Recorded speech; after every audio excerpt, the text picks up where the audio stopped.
Pai, no nome de Jesus, nós estamos aqui nessa noite para agradecer a bondade do Senhor. Agradecer todo o cuidado do Senhor conosco, com a nossa casa, com a nossa família. Agradecer, ó Deus amado, a proteção. Agradecer a provisão. Agradecer o sustento. Agradecer, ó Deus amado, a direção do Espírito Santo que nos livra das nossas vontades. E muitas vezes, ó Deus amado, não pecamos porque o Espírito Santo incomoda o nosso coração e não nos deixa pecar. Isso faz parte da fidelidade do Senhor, do cuidado do Senhor em sustentar as tuas ovelhas nos teus caminhos, no teu aprisco. Não nos deixe nos desviar. Obrigado, Deus, por estar aqui nessa noite. Alguns irmãos estão aqui para agradecer o Júlio, o diácono Júlio. O Senhor abençoou a cirurgia dele, o procedimento, e ele está se recuperando bem para a glória de Deus. A irmã Eunice também está se recuperando para a glória de Deus. Que o Senhor possa restabelecer a saúde deles por completo, em nome de Jesus. Queremos agradecer. Agradecer pela vida do irmão Morel, pedir que o Senhor possa abrir as portas para que esse atendimento, ó Deus, ocorra logo e ele possa ficar curado, sarado para a glória do Senhor. Abençoa a irmã Eliaci, ajuda, dá saúde à tua serva, abençoa, protege. Cuida da minha esposa, Pai, que tem sentido aquelas dores de cabeça também, cura para a glória de Deus, dá saúde a ela, dá vigor. O André, Pai, que vai se submeter a uma cirurgia, Senhor, que a tua mão esteja sobre a mão dos médicos, para a glória de Deus, e o Senhor faça aquela cirurgia, e tudo seja bem sucedido para a glória do Senhor.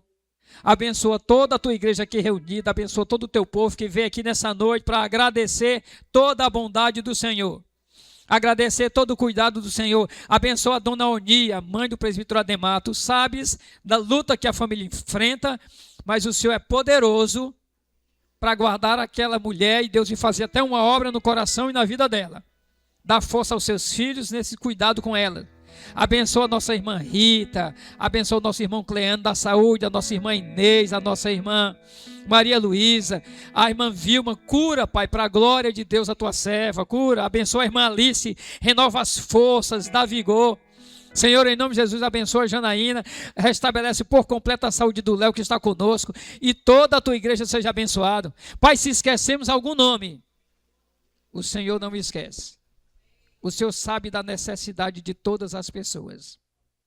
Cada um que chegou aqui com alegria nessa noite, para adorar ao Senhor. Que seja um momento de muita alegria no nosso coração. Que seja um momento muito especial, e que tu sejas engrandecido neste lugar, em cada coração que aqui adentrou. Perdoa os nossos pecados. Derrama a tua graça sobre as nossas vidas aqui nessa noite. Que teu Espírito Santo, Deus amado, possa agir com poder e graça nesse lugar e possa mudar os nossos corações. Ouve, Deus, a nossa oração e nos abençoa com paz. É a nossa oração em nome de Jesus. Amém. E em verdade me prostro aos teus pés na beleza da santidade. Te dou meu louvor, que seja um cheiro suave e um som agradável a ti, pois digno é. E um som agradável a ti, pois digno é. E um som agradável a ti, pois digno é.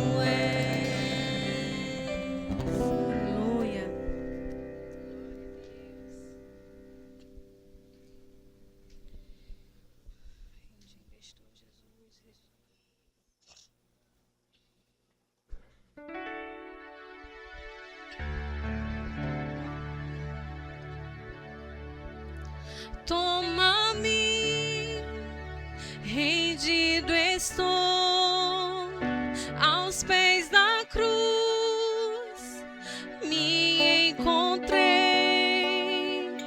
o que eu tenho te entrego, ó Deus.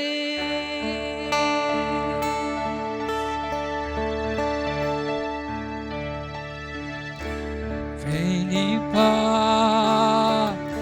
as minhas mãos, purificar purificar meu coração, que eu ande em tudo que tu tens pra mim.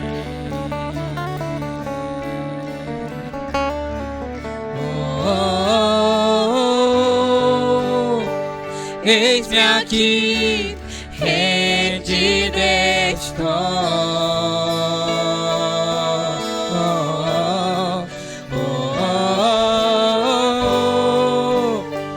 Eu sou teu e tu és meu,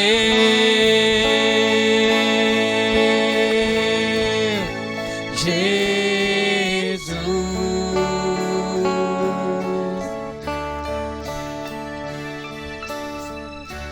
Meus momentos e os dias meus, Meu respirar e o meu viver, que sejam todos pra ti, ó Deus.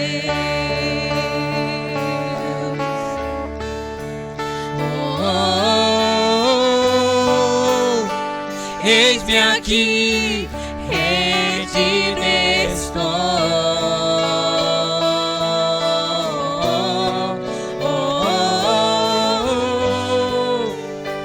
Eu sou teu e tu és meu.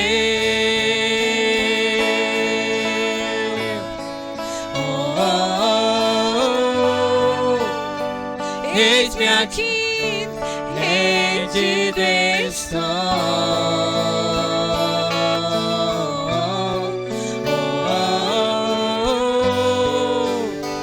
Eu sou teu e tu és meu.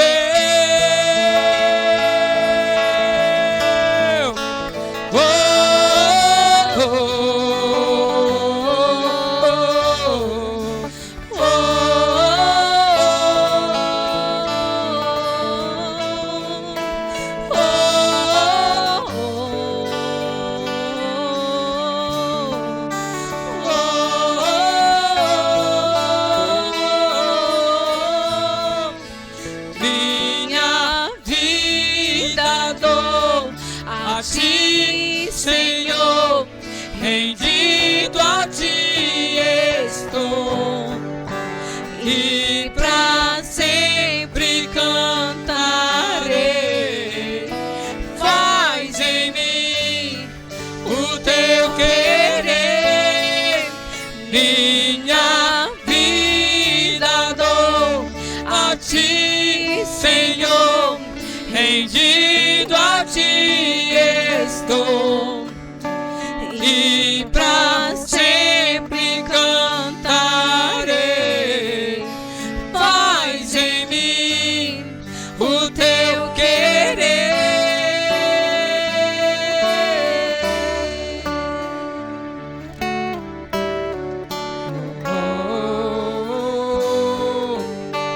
Eis-me aqui, rendido estou.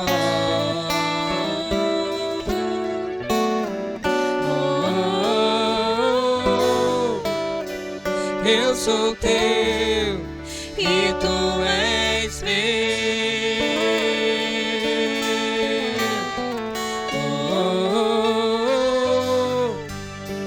Eis-me aqui, rendido estou.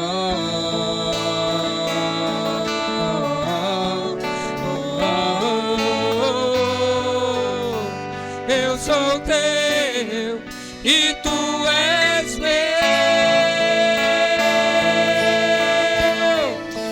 Minha vida dou A ti, Senhor, rendido a ti estou, e pra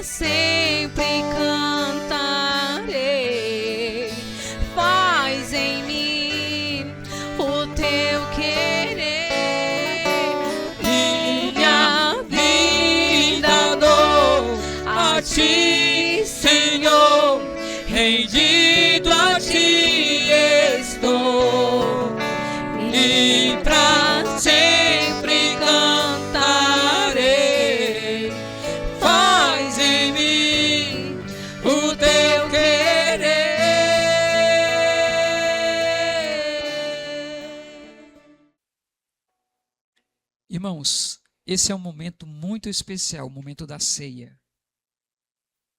Jesus, ele fez milagres.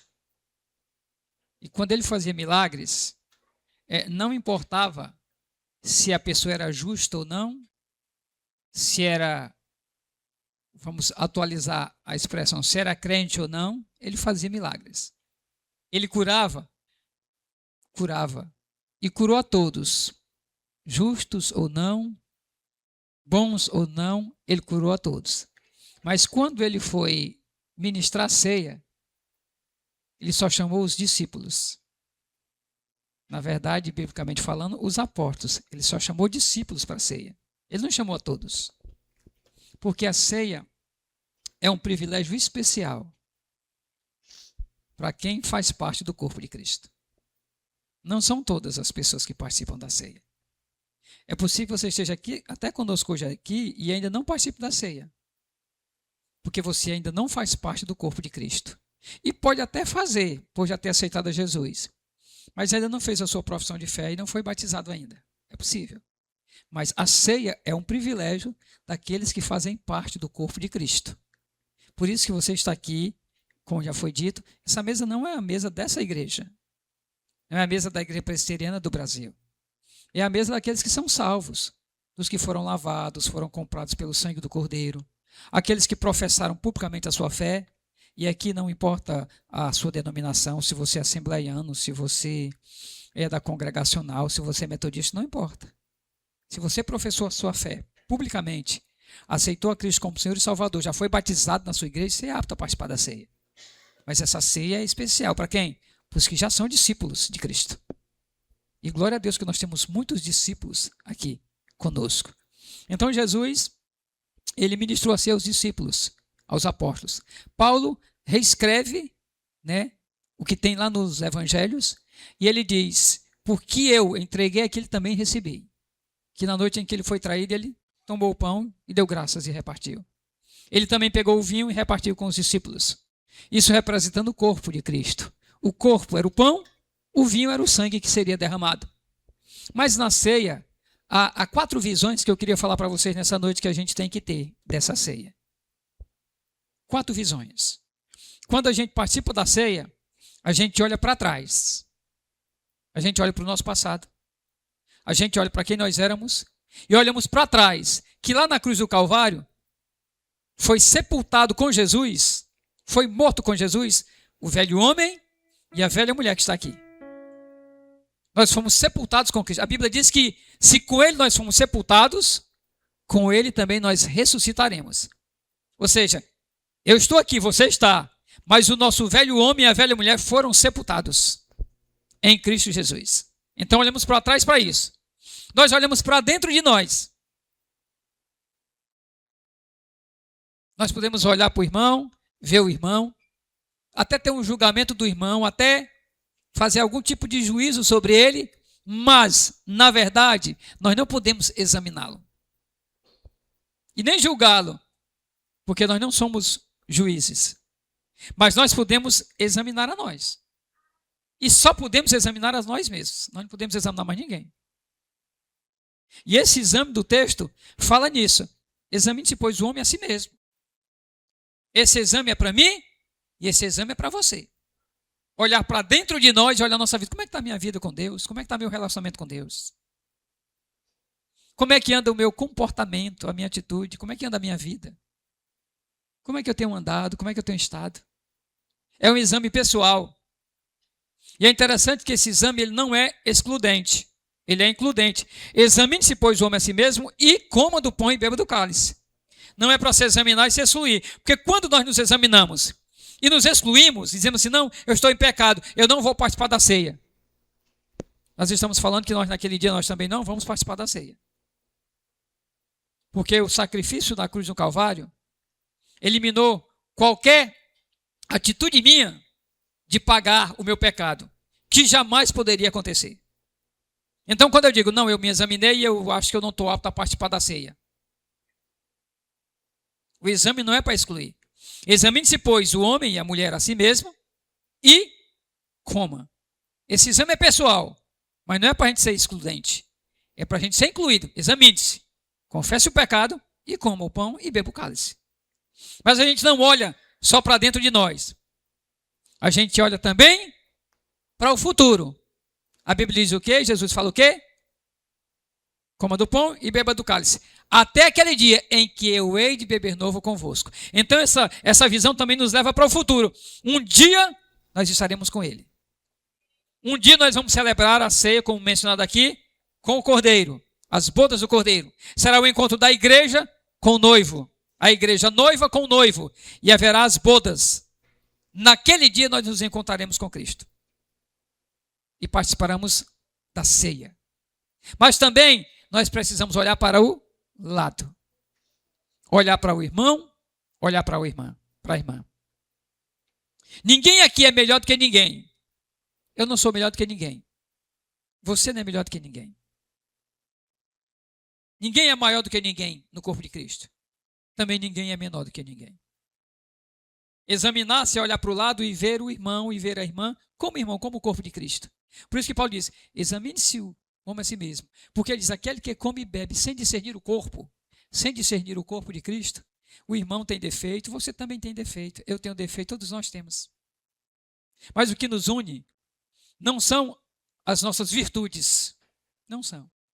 O que nos une, e a única coisa que nos une, é o sacrifício de Jesus Cristo, que uniu a mim e a você, e resgatou a mim e a você quando estávamos perdidos, só isso. O que nos une é isso, mais nada. Não é virtude nenhuma que você tem, o que eu tenho, não é. Nenhum atributo meu ou seu. Mas o que nos une foi o sacrifício da cruz, que nos uniu e nos fez família de Deus. E família tem pessoas diferentes. A família não é igual dentro de uma família, todos são diferentes. Mas somos família e temos um cabeça, Jesus Cristo. Então que a nossa visão seja nessas dimensões. E a gente nunca se esqueça disso. O fogo não me queima, nas águas não vou afundar, pois estás comigo, não estou sozinho. Eu estou guardado no esconderijo, não estou sozinho, tu estás comigo. Temer porque se eu estou guardado por quem nunca perdeu batalhas, seu nome é Jeová Jireh, irás prover de novo. Eu creio em ti, haja o que houver, venha o que vier, irás prover de novo. Eu creio em ti, eu não vivo do que vejo, mas eu vivo do que creio, irás prover de novo. Eu creio em ti.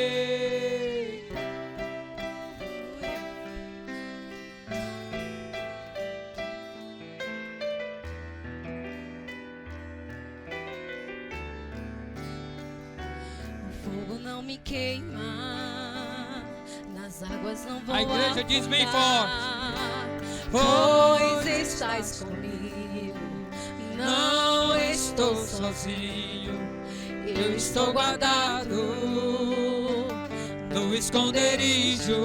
A igreja, não estou sozinho, tu estás comigo. E eu pergunto, temer porque se eu estou guardado por quem nunca perdeu batalhas, seu nome é Jeová Jireh, irás prover de novo. Eu creio em ti, haja o que houver, venha o que vier, irás prover de novo. Eu creio em ti, eu não vivo do que vejo, mas eu vivo do que creio. irás prover de novo. Eu creio em ti.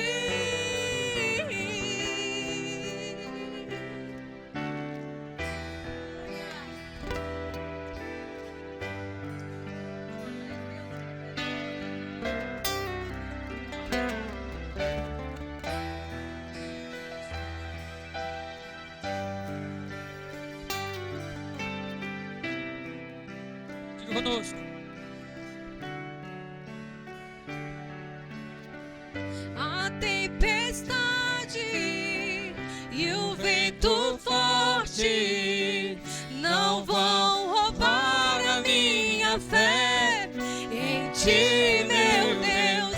A tempestade e o vento forte não vão roubar a minha fé em ti, meu Deus. A tempestade e o vento forte não vão roubar a minha fé em ti, meu Deus.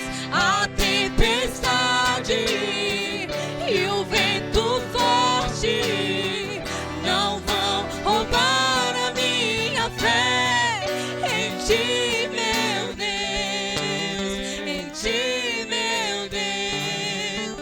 Em ti, meu Deus. Aleluia. Diga assim comigo. Temer porque se eu estou, aleluia, guardado por quem? Nunca perdeu batalha. A igreja. Seu nome é, seu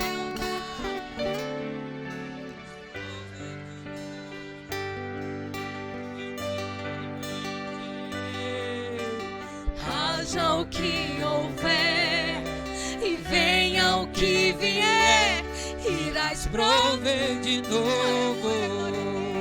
Eu creio em ti. Eu não vivo do que vejo, mas eu vivo do que creio, irás prover de novo. Eu creio em ti.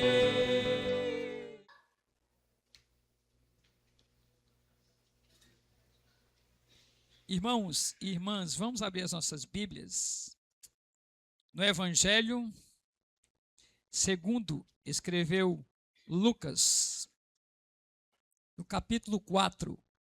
Lucas, capítulo 4.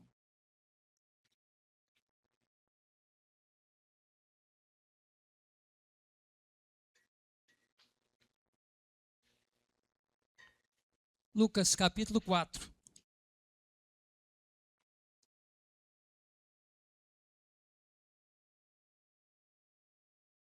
Nós vamos ler esse texto, essa perícope que narra a tentação de Jesus.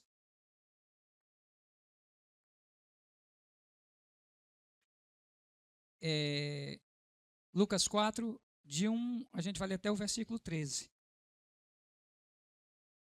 Pronto, vamos ler.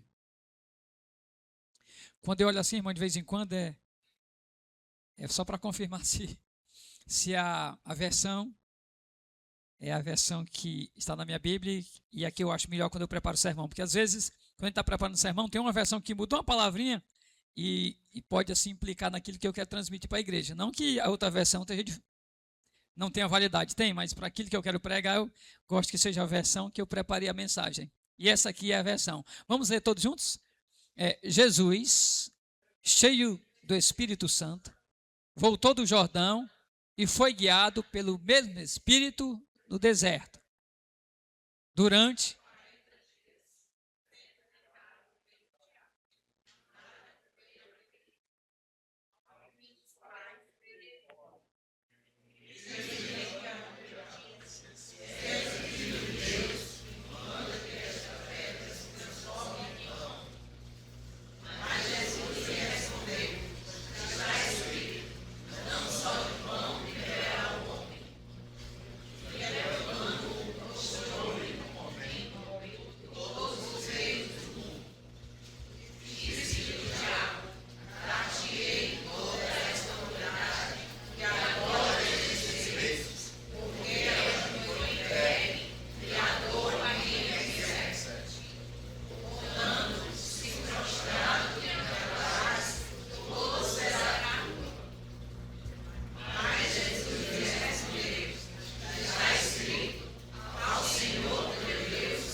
Amém. Curve a sua cabeça, feche uma oração.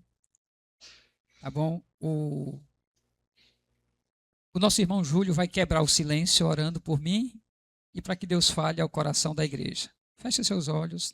Daqui uns 2 minutinhos o diácono Júlio vai quebrar o silêncio orando, pedindo que Deus abençoe essa palavra aos nossos corações. Curve a sua cabeça, feche os seus olhos.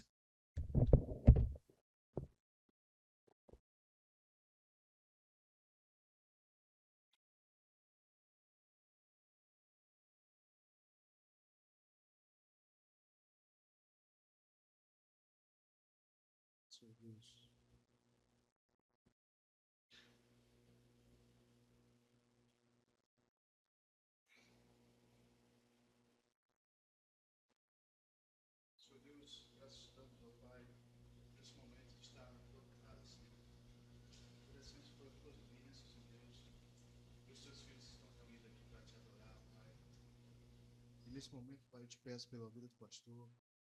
Tu possa estar falando por meio do teu servo, Senhor Deus, para que possamos ser assim alimentados da tua palavra, Pai. Te agradecemos por esses momentos, pela adoração e por todos nós que estamos aqui. Que em nome de Jesus, todas as coisas o Senhor possa estar fazendo para que possamos assim, a cada dia mais, sermos abençoados por Ti, Senhor. Obrigado.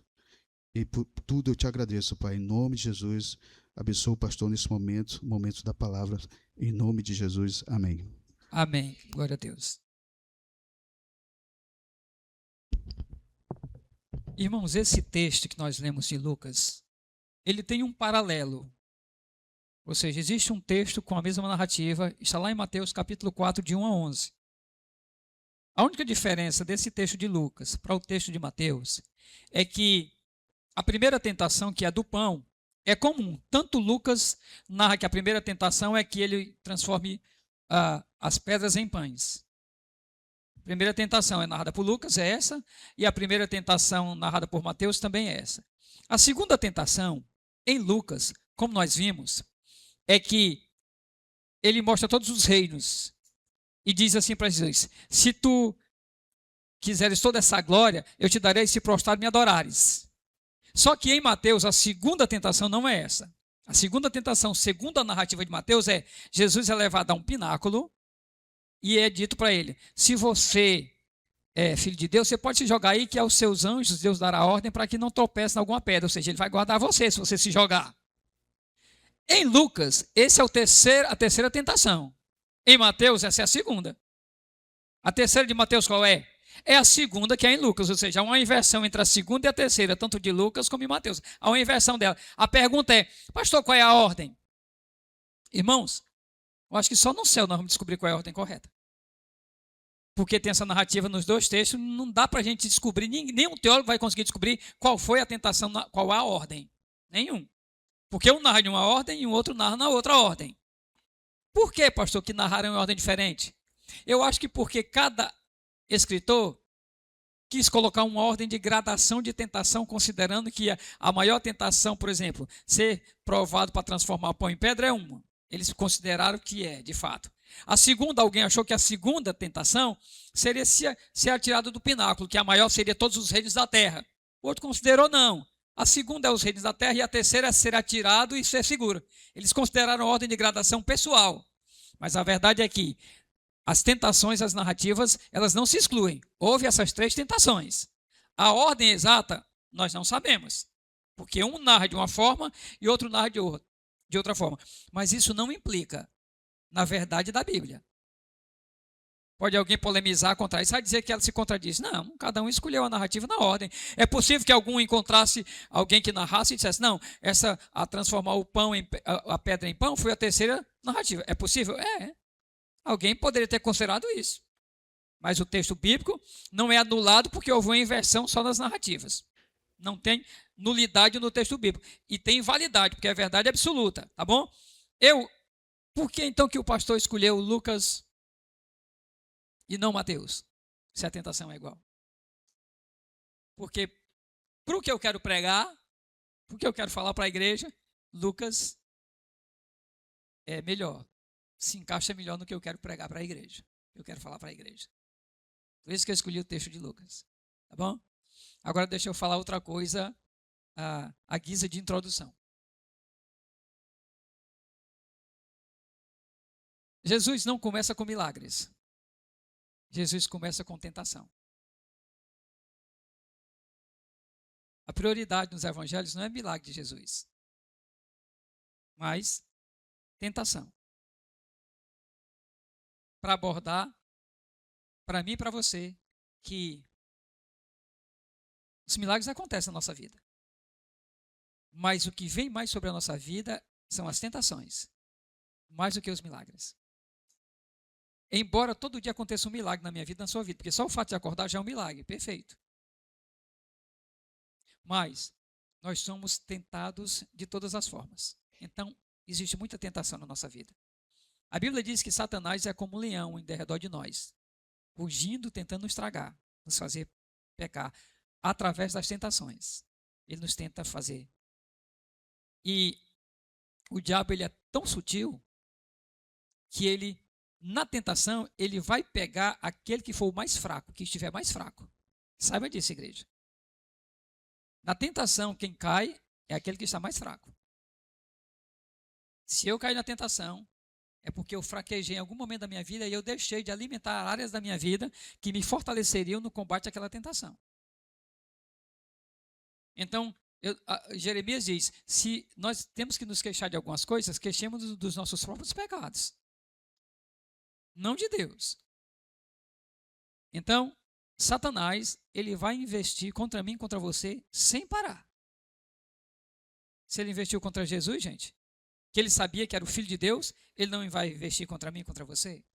Então, por que esse texto está aqui? Esse texto está aqui para nos ensinar que nós vencemos o diabo com o caráter de Cristo. Eu e você, nós vamos vencer o diabo e as tentações que ele impuser a nós com o caráter de Cristo. Preste atenção. Porque Jesus Cristo é o próprio Deus. Entre ele e o diabo não teria luto, né? Seria um massacre. Porque o diabo não tem chance. Nunca teria chance contra Deus. Contra Jesus. Por que Jesus só usa a palavra? Para mostrar que eu e você, que não somos deuses, nós não somos Deus, nós podemos vencer o diabo com o caráter de Cristo. Jesus vence o diabo com o caráter de Deus. Não com o poder que ele tem.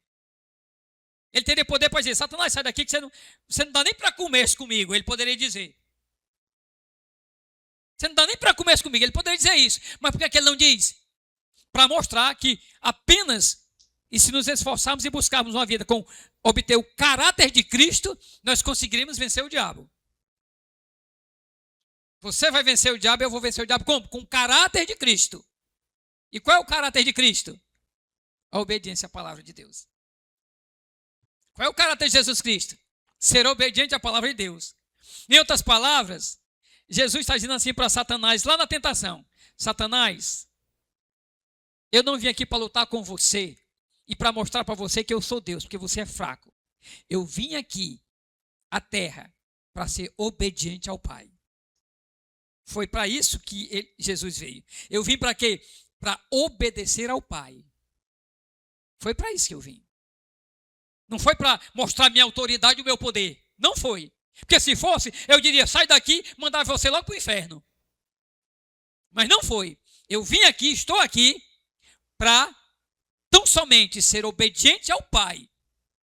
E você não vai me atrapalhar nesse objetivo, nesse projeto que eu tenho, de ir até aquela cruz para pagar o pecado daqueles que pecaram e não tem condição de pagar. Eu vim para fazer isso, eu vou fazer. Mas Satanás já quer investir nele no começo do ministério de Jesus. Então Jesus nos mostra nessa tentação que nós podemos vencer qualquer tentação, não pela nossa força, jamais, mas com o caráter de Cristo. E como nós adquirimos o caráter de Cristo? Obedecendo a palavra. É a única forma, não tem outra. Esse texto está lá para mostrar a mim e a você isso. Então Jesus foi conduzido pelo Espírito ao deserto para ser tentado pelo diabo. E tendo jejuado 40 dias e 40 noites, depois teve fome. E chegando-se a ele, o tentador disse, se és tu o Filho de Deus, manda que estas pedras se transformem em pães.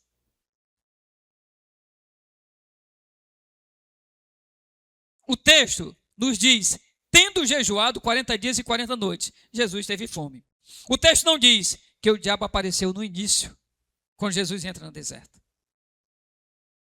O texto não diz que o diabo apareceu quando tudo estava bem. O texto não diz que o diabo esperou, o texto nos diz só que o diabo esperou o momento certo e só depois da fome ele apareceu a Jesus. O inimigo não me ataca, não atacou Jesus, não vai atacar você quando nós estamos fortes. Ele vai nos atacar quando nós sentimos falta de alguma coisa. Preste atenção, o inimigo não vai me atacar e a você quando a gente acha que está tudo ok, que está tudo bem, que não falta nada. Não. Ele vai atacar a mim e a você quando ele notar em nós que nós estamos sentindo falta de alguma coisa. O texto diz, e Jesus teve fome. O inimigo percebeu. E ele, é agora que eu vou atacar. Quando eu e você tivermos uma necessidade, Satanás vai vir sobre nós para nos enganar. O inimigo não chega quando tudo está suprido na minha vida, nem na sua, mas ele chega quando aparece uma necessidade. E é aqui quando muita gente se engana. Porque a gente pensa que a tentação sempre vem em forma de algo errado. A gente sempre pensa que a tentação vem quando é algo errado na nossa vida, em forma de algo errado. Não, nem sempre. O texto nos mostra algo diferente. E eu pergunto para você, o pão era legítimo? O pão para quem tem fome é legítimo? É. Ou não é? Se eu estou com fome, o pão não é legítimo? É. Em que há pecado eu estar com fome e querer pão? Em que? Nada. Tinha alguma coisa de errado nessa necessidade? Nada. Só tem um porém. Que essa necessidade era real. E Satanás usa essa necessidade real para tentar Jesus. Satanás usa uma necessidade real para tentar Jesus. Ele vai usar a mesma estratégia comigo e com você. Ele vai usar uma necessidade real, é uma necessidade para nos tentar. E aqui está o grande problema. Mesmo sendo a fome algo legítimo, algo que não era errado, e sendo uma necessidade real, era uma tentação. E aqui tem algo muito sério. E eu quero que você guarde isso no seu coração e nunca esqueça. O inimigo não tentou Jesus com adultério. O inimigo não tentou Jesus com roubo. O inimigo não tentou Jesus com algo escandaloso. Ele começou por algo que, naquele momento, era aparentemente normal. Porque ele estava com fome, então o pão era algo normal. É isso, e é aí que está o perigo. Tem muita gente que foi condicionado a identificar o erro quando é algo gritante. A gente só percebe o erro se for algo gritante, algo escandaloso. E às vezes não é. Vamos aprender uma coisa. A tentação não vem gritando pecado. Diga aí para o seu irmão. A tentação não vem gritando pecado. Ela vem sussurrando necessidade. Ela tem uma cara de necessidade, mas ela vem escondida por trás e é uma tentação. A gente vai tentar suprir uma necessidade, só que no momento errado e de forma errada. O problema não era saciar a fome. O problema era resolver do jeito errado algo que é legítimo. O meu pecado e o seu pecado, sabe quando é que acontece? Quando a gente quer resolver algo legítimo de forma errada. Nós queremos resolver algo que é legítimo. A fome é algo legítimo. Mas era errado, porque Satanás diz o seguinte, ó, se tu és o filho de Deus, transforme-se essas pedras em pães. Não teria outra forma de Jesus saciar a fome? Teria que fazer isso? Ou seja, não era a fome. O problema era a forma como Satanás colocou para que Jesus fizesse. Tem gente tomando decisões erradas, tentando resolver necessidade certa. Tem gente tomando decisão errada, tentando resolver algo certo. Tentando resolver uma necessidade legítima, mas de forma errada. Tentando resolver um problema que precisa ser resolvido de forma errada. Tem gente se precipitando, tentando resolver aquilo que ainda não é tempo para resolver. Quer que eu dê um exemplo disso?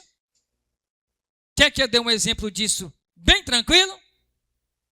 Deus criou o homem para uma mulher. Quem diz amém? Eu tenho um amém? Deus criou o sexo e é abençoado. Amém?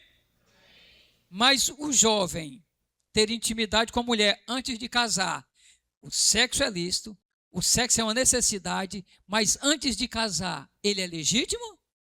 Não. Perceba, é uma necessidade que o homem tem, por isso que Deus criou a mulher.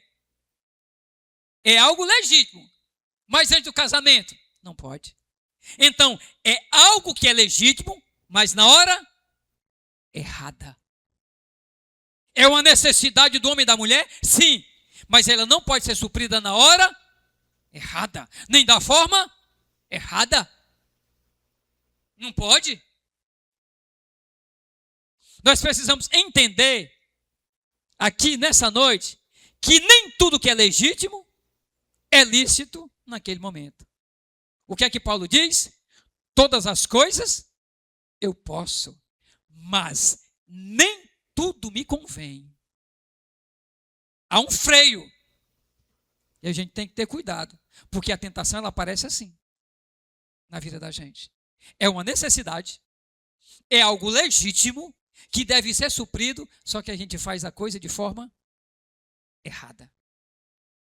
E assim a gente está afrontando a Deus, porque está desobedecendo a Ele. Está fazendo uma coisa que tem a aprovação de Deus, mas não naquele momento. Ou não daquela forma. Um exemplo bem simples disso. Vocês lembram da história de Davi. Davi é ungido rei. Quem seria o próximo rei? Davi. Quem ungiu? Samuel. Foi na casa dele e ungiu Davi rei. Naquele conflito com Saul, Saul cria inimizade com Davi e fica indignado porque as pessoas começam a admirar Davi e ele se sente preterido. Ele começa a perseguir Davi. Diz o texto bíblico lá em Reis e em Crônicas que ele entra numa caverna para fugir de Saul. Saul vai persegui-lo com diversos homens.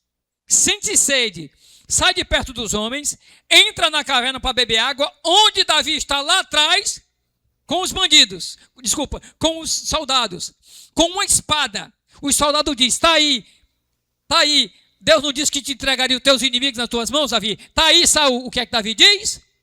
Jamais eu tocaria no ungido do Senhor. Ele não seria o rei, não já tinha sido ungido rei, mas ele sabia qual seria a hora, que aquele não seria o momento. O que é que ele faz? Ele não toca em Saul. O que é que ele diz? Jamais eu tocaria no ungido do Senhor. Ele sabia que era rei já, que iria assumir, mas não daquela forma. Tinha tudo para ser, porque, ora, foi ungido rei. O rei está perseguindo ele para matar. Saul não estava perseguindo ele para dar um presente. Estava perseguindo Davi para matar. Davi tem a oportunidade de escapar matando. O que é que ele diz? Jamais eu farei isso. Tocar no ungido do Senhor. Olha a dimensão, olha a diferença. Era rei já, seria, mas não naquela hora. É saber a hora que você vai suprir aquela necessidade ou você vai alcançar aquele objetivo. Existe uma hora. Quando nós nos precipitamos, nós ouvimos a voz do diabo. E caímos. E pecamos. O nosso inimigo trabalha exatamente aí. Ele não oferece algo errado logo de cara. Ele oferece aquilo para mim, para você, que parece necessário. O inimigo oferece algo para mim, para você, que é necessário. Só tem um porém. Esse necessário está fora da vontade de Deus. É exatamente nesse momento que o diabo lança a frase mais perigosa de todas. E eu quero que você guarde isso aqui. Que guarde o que eu estou falando, mas que guarde isso aqui. Olha o que é que ele diz para Jesus. Se és o Filho de Deus. Olha a pergunta que ele faz. Se és o Filho de Deus. Olha como ele é sutil, é sujo. Transforma esse pão. Se tu és o Filho de Deus. Gente, antes desse momento, o que é que tinha acontecido quando Jesus tinha sido batizado? Veio uma voz do céu e disse o quê? Eis o meu Filho amado em quem tenho todo prazer. Eis o meu Filho amado em quem eu tenho todo prazer. Olha o Satanás, o que é que ele diz? Segundos depois, questionando, se tu és o Filho de Deus. Deus já havia falado isso. Deus já tinha declarado isso. Só que agora o diabo questiona. E este é um detalhe muito interessante e importante. Guarde isso no seu coração. Porque a tentação não começou no pão. A tentação começou na identidade. A tentação não começou no pão. A tentação começou na identidade. Quem não sabe o que é, negocia o que não deveria. Quem não sabe o que é, negocia o que não deveria. Se você sabe, e eu sei que você sabe, que é filho de Deus, então não negocie as coisas de Deus. Eu sei que você sabe que é filho de Deus, então não negocie aquilo que Deus coloca nas suas mãos. Se você sabe, eu tenho certeza que você sabe que é filho de Deus, não negocie a sua identidade. Você é filho de Deus, não negocie a sua integridade, não negocie a sua verdade, não negocie o seu caráter. Não negocie, você é filho de Deus. Deus, em Cristo Jesus, já lhe salvou. Você é uma nova criatura. Não negocie isso. Não negocie isso.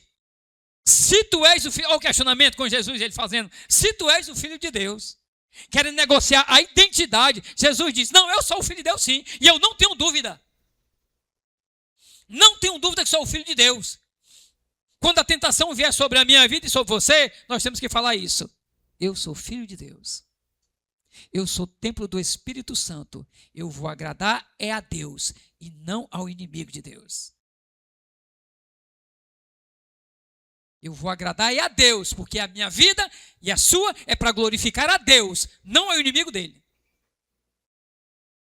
Quem não sabe o que é, negocia o que não deveria.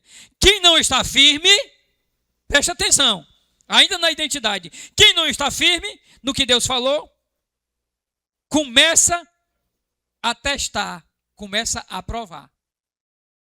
E quando a pessoa começa a tentar provar, ela se expõe. E o texto está mostrando exatamente isso.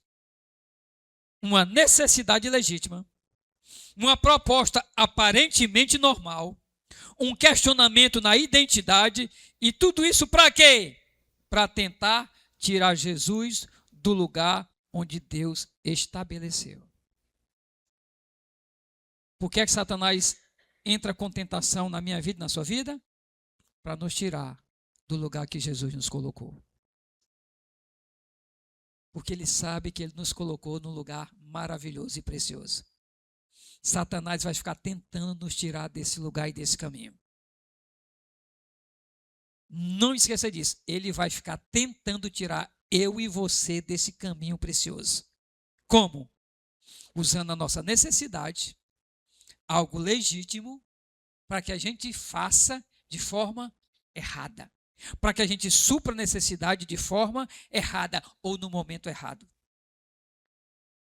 E é nesse momento que Jesus respondeu. Ele disse, se tu és filho de Deus, transforma essas pedras em pães. E Jesus, nem só de pão viverá o homem, mas de toda palavra que procede da boca de Deus. O que é que ele diz? Como é que ele mostra o caráter dele? Obedecendo a palavra. Não é dizendo, Satanás, sai daqui, tu não tem poder não de me... Não. Ele como homem estava sendo tentado, só que ele disse, Sim. A Bíblia fala isso que você falou, que eu poderia transformar, se eu quisesse, sendo Deus. Só que nem só de pão vive o homem, mas o homem vai viver de toda palavra que procede da boca de Deus. O que é que Jesus faz? Jesus joga a palavra de Deus diante do inimigo. A palavra de Deus existe para quê? Para modelar e moldar o meu caráter e o seu caráter ao caráter de Cristo. Sempre que o inimigo nos tentar, a gente tem que estar firme na palavra. Igreja, perceba uma coisa muito importante e muito interessante. A Bíblia não diz que depois dessa proposta, o diabo foi embora. Ele faz essa proposta, ele vai embora? Muitas vezes pensamos que depois de vencermos uma batalha contra o inimigo, que ele nos deixa em paz. Não se engane. Pensamos que quando vencemos uma tentação, a batalha acabou. Não. Contudo, vamos olhar para um detalhe importante. A Bíblia nos mostra que Jesus resistiu à tentação. Amém? Eu e você devemos resistir à tentação. A Bíblia diz o quê? Resistir ao diabo e ele fugirá. Diga bem forte isso. Resistir ao diabo e ele fugirá. Achegai-vos a Deus e ele se achegará a vós. Jesus fez o quê? Resistiu ao diabo. Perfeito. Isso é para mim e para você. Isso é ensinamento. Resista ao diabo. Ah, pastor, a tentação está dura. Resista e corra para Deus. Pastor, está difícil. Resista e corra para Deus. Não ceda. Ele resistiu à tentação. Ele respondeu com a palavra. Outro ensino para mim e para você. Tentação vem, resiste a ela. Responde com o quê? Com a palavra. Responde com o quê? Com a palavra. E ele permaneceu firme. Eu e você devemos permanecer firme. Não devemos dormir nem vacilar. Devemos permanecer firme. Só tem um porém. O diabo não desistiu. Porque ele não desiste? Nunca. Ele fez, sabe o quê? Ele mudou a estratégia. Porque a primeira tentação, o diabo falou em pão. Agora ele fala em quê? Em reino. Na primeira tentação, ele falou em necessidade. Agora ele vai falar o quê? Em ambição. Ele vai explorar uma ambição. Na primeira tentação, ele disse, resolva a sua fome. Na segunda tentação, ele disse, realize os seus sonhos. Tem um detalhe importante nesse ataque do diabo. Na primeira investida, ele mexeu com a fome. Agora ele vai atacar o ego. Fome, todo mundo reconhece. Sede e fome, eu e você reconhecemos. Agora, a ambição, ela costuma se disfarçar de propósito, objetivo e sonho. Cuidado.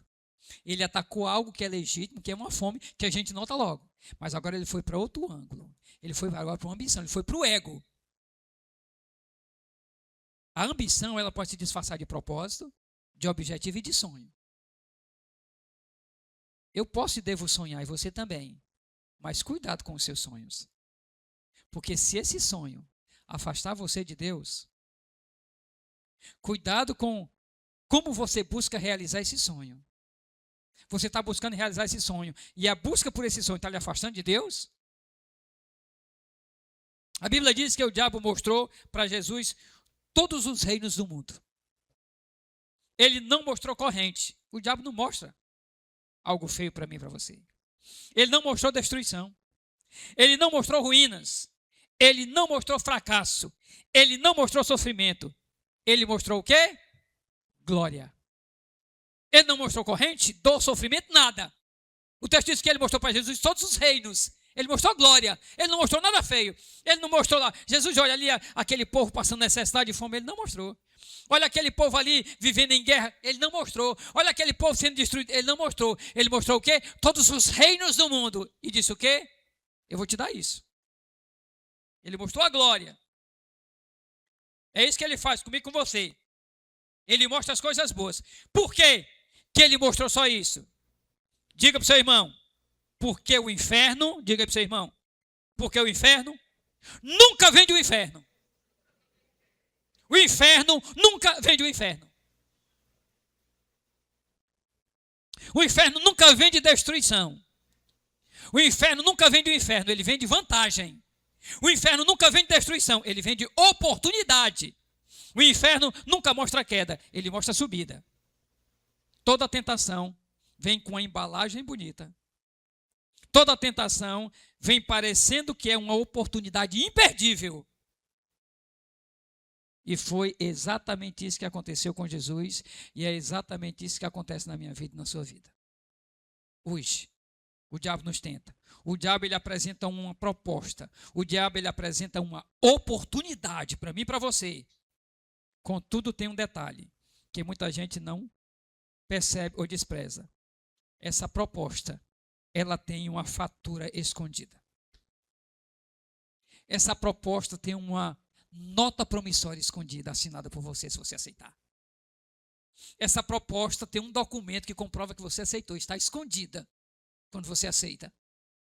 E depois ele vai cobrar. Observe a ordem do texto. Primeiro o diabo mostra o reino.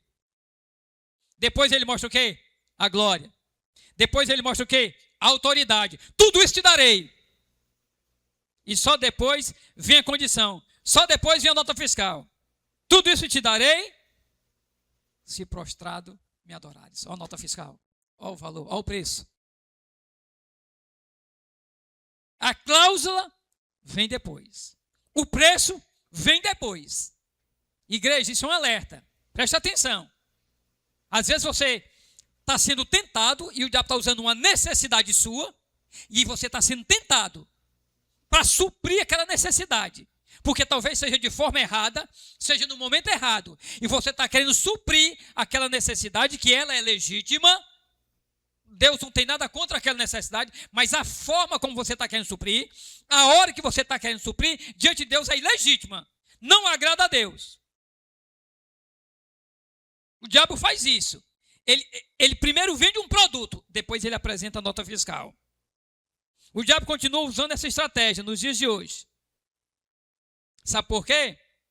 Porque primeiro ele mostra para mim e você lucro. Depois ele mostra para mim e para você prazer. Depois ele mostra para mim e para você oportunidade. E mais uma oportunidade que não pode ser desperdiçada de forma alguma. E só depois aparece o prejuízo espiritual. Porque toda proposta do inferno tem propaganda bonita e contrato escondido. Toda proposta do inferno tem propaganda bonita e contrato escondido. Tudo isso te darei, se prostrado me adorares. O que é que Jesus diz? Bota aqui no texto, por favor. A resposta de Jesus. Mas Jesus respondeu, está escrito, ao Senhor teu Deus adorarás, e só a ele darás culto. Olha a resposta de Jesus. O que é que ele está dizendo? Eu não aceito essa sua proposta. Eu não aceito esse lucro aparente. Eu não aceito essa vantagem que você está me oferecendo. Não aceito. Por que ele diz? Porque eu pertenço a Deus. Somente a ele eu vou adorar. E só a ele eu vou dar culto. Só a ele eu darei culto. Somente a ele. A ninguém. Ele está dizendo, Jesus, eu vim aqui para obedecer ao Pai. Eu não negocio isso. Eu não negocio a obediência ao Pai. Não negocio. Cuidado, igreja. Às vezes é uma necessidade minha, às vezes é uma necessidade sua. E Satanás se disfarça na forma como a gente tenta suprir aquela necessidade. Às vezes a forma é errada. A maneira é errada. Ou o momento é errado. Eu já vi muito isso. E depois vem a nota fiscal. Depois vem um contrato assinado. Depois vem a promissória. E ele vai cobrar. Jesus disse, nos ensinou, aquele que planta vento, semeia tempestade. Não tem jeito. Aquilo que o homem plantar, Jesus ensina, aquilo ele colherá. Não tem jeito. Até antes de plantar, eu e você temos a opção de plantar ou não. de regar ou não. Até o ato de plantar, eu e você podemos escolher, plantar ou não, colher ou não, aguar ou não. Mas depois que plantarmos, acabou. A colheita vai vir. Então, muito cuidado na hora que nós plantamos. Muito cuidado. O inimigo, ele vai usar todas as formas para nos enganar, nos ludibriar. Aí vou repetir, é algo necessário? É. É algo que é lícito? É. É algo que é natural? É. Perfeito. Só que é obtido da forma errada. É feito na hora errada. E quando nós fazemos algo correto de forma errada, o que era correto passou a ser errado. Quando nós fazemos algo que é legítimo, no momento errado, passou a ser ilegítimo. Então, muito cuidado. O inimigo, ele não desiste. Coloca aqui o texto, por favor. Continua. No versículo de número 10. Então ele levou Jerusalém, colocou sobre o pináculo do templo e disse: se és o filho de Deus, atira-te daqui para baixo. Por favor, adiante, o 10. Porque está escrito: aos seus anjos ordenará a teu respeito que te guardem. Adiante.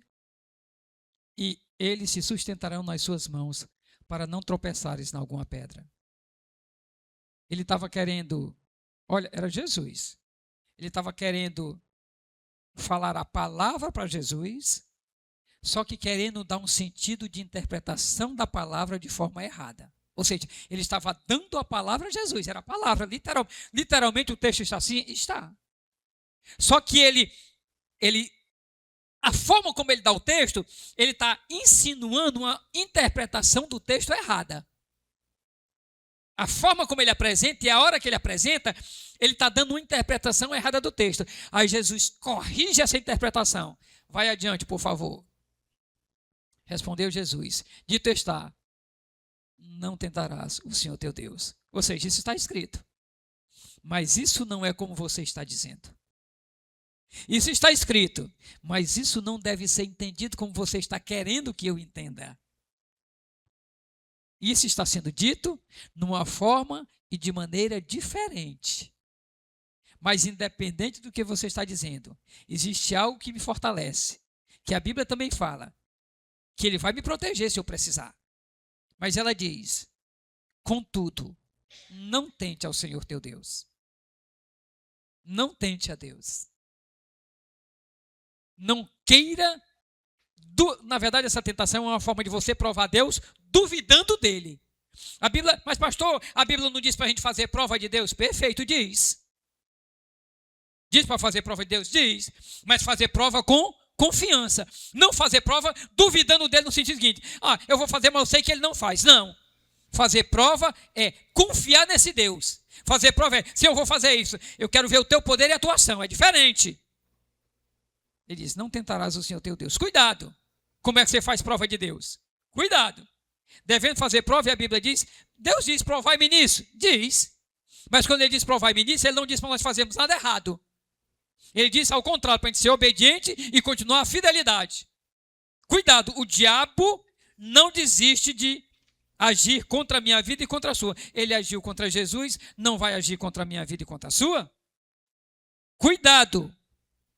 A Bíblia nos ensina, e Jesus nos ensinou, o caráter de Deus, o caráter de Jesus, nós adquirimos quando nós somos obedientes à palavra de Deus.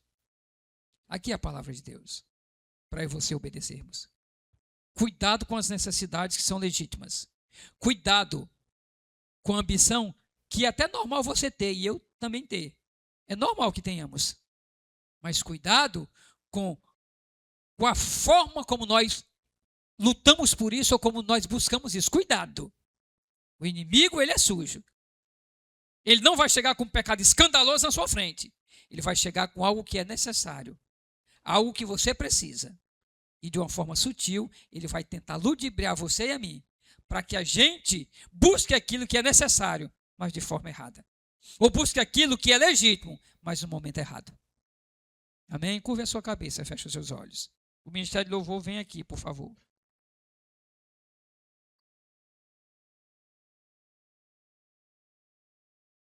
Alguma coisa que você tem buscado? o que você tem feito. E o Espírito Santo de Deus falou ao seu coração nessa noite e disse assim para você. E você pensou, meu Deus, eu estou fazendo isso, mas eu estou fazendo de forma errada. Meu Pai, eu estou seguindo esse caminho, mas eu estou fazendo de forma errada. Senhor, me ajuda. Como é que eu faço agora? Tem jeito, igreja? Tem. Diga para Deus, Senhor, até aqui eu busquei isso de forma errada, mas daqui para frente eu não quero mais. Daqui para frente eu quero glorificar o teu nome. E essa necessidade quem vai suprir é o Senhor, em nome de Jesus. Eu tenho um Deus que não vai deixar essa luta me matar, desespero me tomar, por mais pressão que seja a situação, o controle ainda está na palma de suas mãos. A igreja canta, eu tenho um Deus.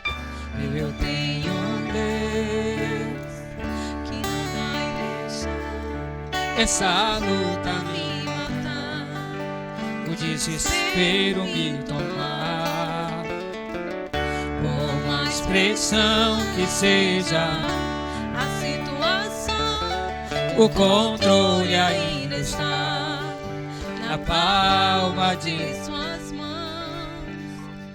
choro dura uma noite, mas a alegria ela vem pela manhã. Eu creio, eu creio. Choro dura uma noite, mas a alegria ela vem pela manhã. Eu creio, eu creio. Faça essa declaração, Senhor. Ainda Figueira não floresça e não haja fruto na vide, e o produto da oliveira minta, todavia me alegrarei. Todavia me alegrarei, todavia me alegrarei.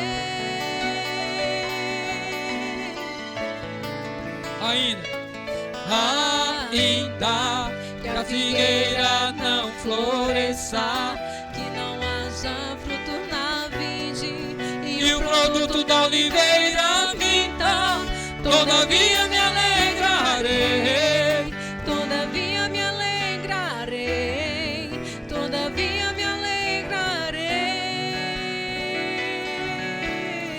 Choro dura uma noite, choro dura uma noite, mas a alegria ela vem pela manhã. Eu creio, eu creio. Choro dura uma noite, mas a alegria ela vem pela manhã. Eu creio, eu creio. Ainda que a figueira não floresça Que não haja fruto na vide e o produto da oliveira minta, todavia me alegrarei. Todavia me alegrarei, Todavia me alegrarei. Oh, oh, oh. ainda que a figueira não floresça, que não haja fruto na vide e o produto da oliveira minta, Todavia me alegrarei. todavia me alegrarei. Glória a Deus. Glória a Deus. Pai, em nome de Jesus. Abre os nossos olhos, Deus, para não sermos enganados pelo inimigo. Abre os nossos olhos, Deus, para que, diante das nossas necessidades, nós não busquemos supri-las de forma errada ou no momento errado, Deus. Nos ajuda, Senhor. Que o desejo maior do nosso coração seja agradar ao Senhor. Que o desejo maior do nosso coração, Deus, seja permanecer firme na Tua palavra e no temor do Senhor. Todos nós enfrentamos lutas, Deus. O Senhor sabe todas elas. Então, somente nos fortalece e nos ajuda para que nós possamos, ó Deus, confiar no Teu cuidado, descansar na poderosa mão do Senhor e experimentar nas nossas vidas, todo dia, a Tua providência. Não nos deixes duvidar, não nos deixes desistir, nos ajuda, Senhor, na caminhada. Abençoa cada lar, Deus, cada família que está aqui, cada esposo, cada esposa, cada filho. Senhor, em nome de Jesus, capacita os maridos a bem conduzir os seus lares. Capacita as esposas a bem conduzir a sua família também, a serem companheiras idôneas, e também os maridos companheiros idôneos. E os filhos, santos homens e santas mulheres de Deus, obedientes ao Senhor e à Tua palavra. Senhor, toma a Tua igreja em Tuas mãos. Nos ajuda, Deus, em cada necessidade. E guarda o nosso coração na Tua presença. É a nossa oração, Senhor, em nome de Jesus Cristo. Em nome de Jesus. Fica de pé, igreja, e recebe a bênção. Que o Senhor Deus Todo-Poderoso, que Ele te abençoe. E que Ele te abençoe muito. Que Ele alargue as tuas fronteiras. Que Ele faça resplandecer sobre ti o seu rosto. Que conceda graça e paz. E tenha misericórdia de ti. E abençoe a tua família, tua casa. E essa bênção te acompanhe onde tu entrares, de onde tu saíres, onde puseres a planta do teu pé. Que assim a graça do Senhor seja derramada sobre a sua vida. No nome de Jesus. Que o Senhor te abençoe e faça brilhar seu rosto em ti. Conceda sua graça e te dê paz. As mulheres. Que o Senhor te abençoe e faça brilhar seu rosto em ti. Que